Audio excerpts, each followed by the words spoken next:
Warning! This review contains extreme spoilers for Steven Universe. If you don't want to be spoiled, either get caught up to the end of Mr. Greg or don't watch. You have been warned. And so it begins. The angry librarian is ready to start reviewing books and comics, giving writing advice, and generally ranting about all things literature. A fair warning that I will very often dip into art and cinema too, because I am as much an artist as I am a writer, and I watch more than I read. But a story is a story. And it just so happens that today is more of a cinema day.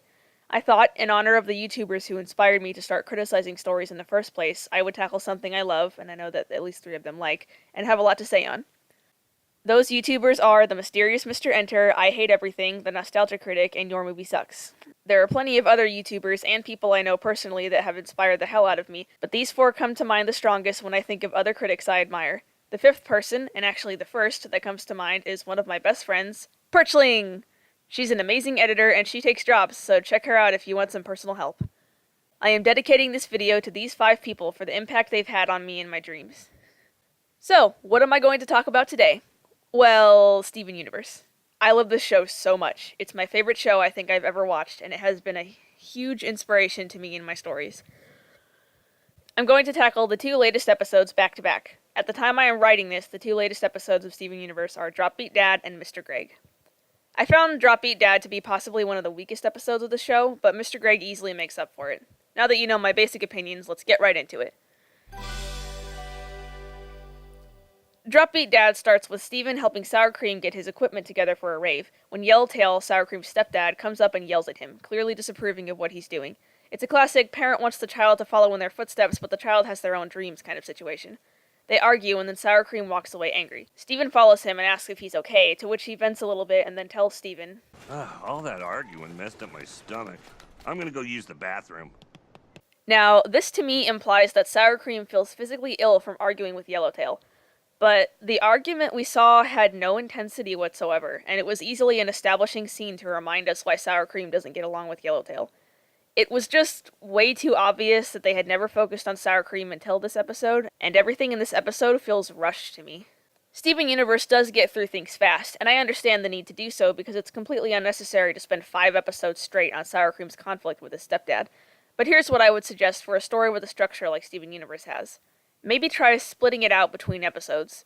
There have been hints about Sour Cream and Yellowtail's disagreement about his future before, but we've never seen them argue until now, and the dialogue in this argument feels like a summary instead of a realistic exchange of feelings based on what's been happening in their lives lately.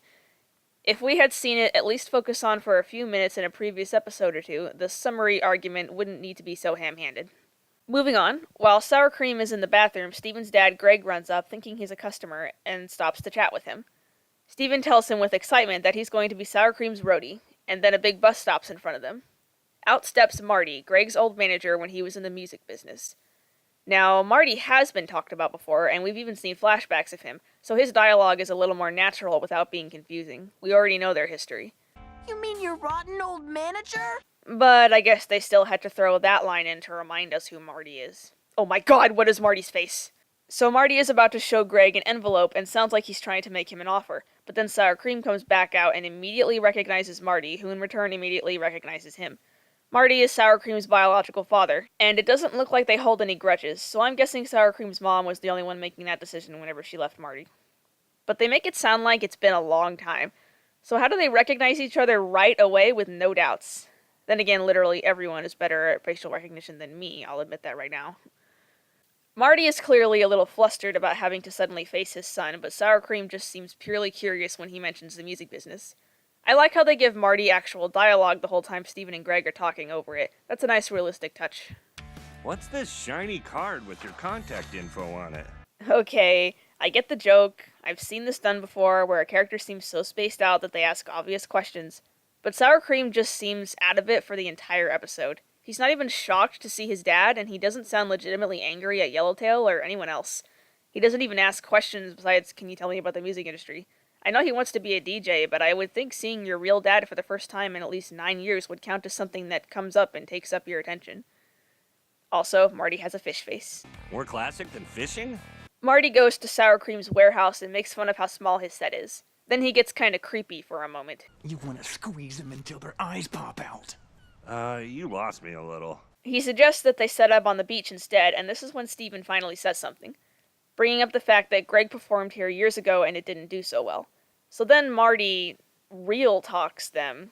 I don't know what to say about how exaggerated this is, because I've never had a deadbeat dad, so maybe some people really are this terrible at pretending to be sincere. I don't know. But either way, they go along with it with no more questions asked for some reason. Marty here. Talk to me. Yeah, I know I called you. That was funny. My main cool cat. Oh no, I'm getting flashbacks! But seriously, why would you talk to your son like this? This dialogue is so unnatural. Marty does keep Steven's spirits lifted, though, by telling him he is still their roadie, and even though Marty's a scumbag, I thought that was kinda cute. Also, Steven is getting strong. I love these little reminders that he's half gem. I also didn't notice the first time I watched this that Yellowtail was watching them. Aw. So we transition to that evening when the show is about to start. Yellowtail is there standing awkwardly in the crowd. Steven does a mic check. This mic looks great. Marty decides to hype Sour Cream up before the show, and of course this turns out to be for his own gain. I had no clue what he was doing, but I knew he was bad news because he's Marty. Of course he's going to be bad news. Food for thought. What if Marty had actually changed, though? That might have been neat, because we all knew that he was still the same old scumbag from Greg's past. So we expected it to end the way it did.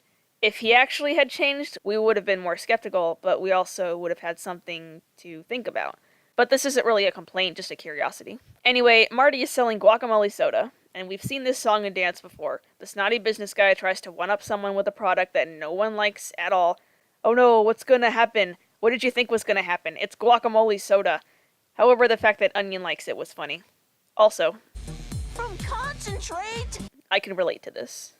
Everyone suddenly has one, and they all hate it, except Onion. But why are they all running around shrieking? Sodas don't bite. Steven tells Greg and Yellowtail what happened, so Yellowtail runs off and no one knows where he's going. Oh wait, yeah we do. Sour Cream runs up to confront Marty, who is reminding us, that he's actually an asshole. And then this happens. Ma! Mama, ma! Mama, mama, ma! Mama, ma, ma, ma! What did you say? Sour Cream apparently learned his stepdad's native language and naturally goes into it when he's angry. That's so cute. Marty's reaction is more offended than confused, though. And for once, the dialogue is fine. Sour Cream tells him exactly what we're thinking, that he never needed him before, so why would he need him now? So Marty walks away grumbling. He tells Greg that he was only here for him in the first place, because he's, in his words, legally obligated to give him the envelope from the beginning. This is important. So much for me and the music biz. But you just said... Yellowtail comes back on his boat and Sour Cream is ready to go fishing with him, grudgingly of course. But then Yellowtail pulls out his gear and tells him to play. I don't know why, but this scene feels like it's been at least a week since Marty got there. I really don't know. So Sour Cream and Yellowtail make up, which is cute. I guess seeing Sour Cream treated like crap by his own dad made him want to be a better dad to him. I didn't understand this at first. And Greg is rich now. The end. So yeah, I really didn't like that episode all that much. I don't hate it by any means, but the dialogue was too on the nose. The entire episode felt rushed. There were too many coincidences. Oh look, Sour Cream got into a fight with his stepdad on the same day his real dad shows up after years and also reunites with Greg and Steven is there too, and also Yellowtail makes up with Sour Cream. They're totally bros now. And no one expressed any emotion. Everyone sounded like they were half asleep when voice acting for this. Don't get me wrong though, I like Sour Cream, and this episode was meant to just be a setup for the next one. Maybe sometimes I'm a little too critical, but in my defense, I love this show to death, and this is the only episode I've really been iffy about besides the Uncle Grandpa crossover. The next episode is beautiful and makes me like this one a little bit more for leading us there. Mr. Greg starts with Steven, Greg, and Pearl all watching an old ad that was made with the song Greg was singing when he met Rose. He apparently made tons of money with the jingle, and Marty never told him until he was presumably forced to. Pearl doesn't get it, and she quickly starts associating everything she hears next with Rose and Greg's relationship after he mentions that this was the night they met. She walks away sighing, obviously still haunted by her unresolved issues. Steven and Greg sing a song that helps showcase them deciding what to do with their money. Spending time together don't cost nothing, but they could go to Empire City to blow off responsibility for a little bit. They get really excited and pack right away, and let's bring Pearl. And don't forget Mom. Steven. So they go to Empire City and check into a big fancy hotel. As soon as the employees see how rich Greg is, they get really excited and welcome them with a song. They basically carry them around and we're treated to Pearl's really freaked out expression. Too much touching, too much food, what is this? What is this? But soon she starts to come around and seems to be enjoying herself, until Greg asks her to dance. No! Everyone's a little thrown off, and even Pearl is shocked by her sudden outburst. She corrects herself I mean, maybe later. and walks away. You'll notice very quickly that this episode is practically a musical. It's packed with songs, and almost all of it is told through singing and dancing. Rebecca Sugar expressed a unique excitement about this episode, and I think it was a personal dream that she finally got to give life to. I think that's precious, and I think that may be the reason the previous episode was so rushed, while this one has so much life. This was what Rebecca was excited about. We just needed the last episode to get here. Another thing I absolutely love about this episode is that even if you don't like all the songs, none of them are filler. They all serve a purpose in furthering the plot. That was a really smart thing to do so that this episode was not only a finally realized dream, but a really meaningful story. None of the feelings of the moments were ruined by the songs. That night, Pearl walks into the room where Steven and Greg have fallen asleep on top of each other. Why are they sleeping in their suits, though? That can't be comfortable. Pearl sees a rose, and it makes her smile. Then she sings a beautiful ballad about her love for Rose, and, well, just listen to the chorus. It's over, isn't it? Isn't it? Isn't it over? It's over, isn't it? Isn't it? Isn't it over? You won, and she chose you, and she loved you, and she's gone.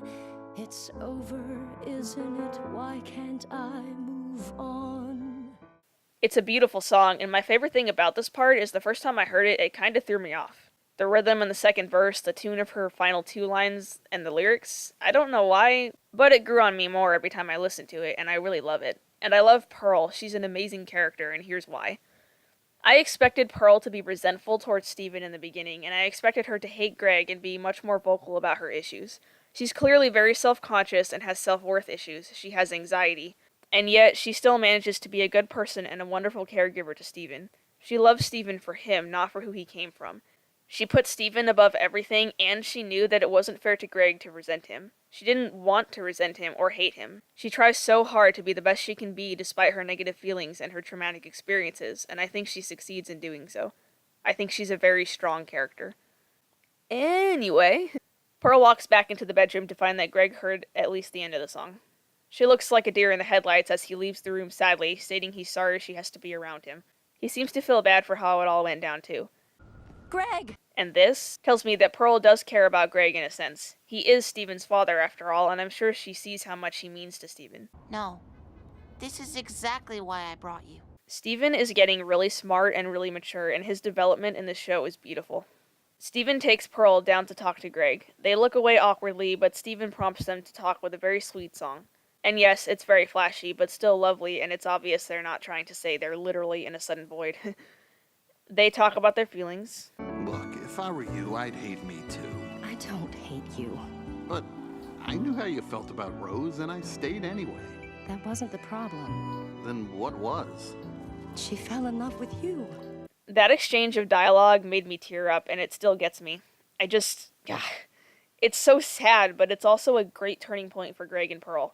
They both lost someone they loved dearly, the same person, and rather than avoid each other, they can now bond over it.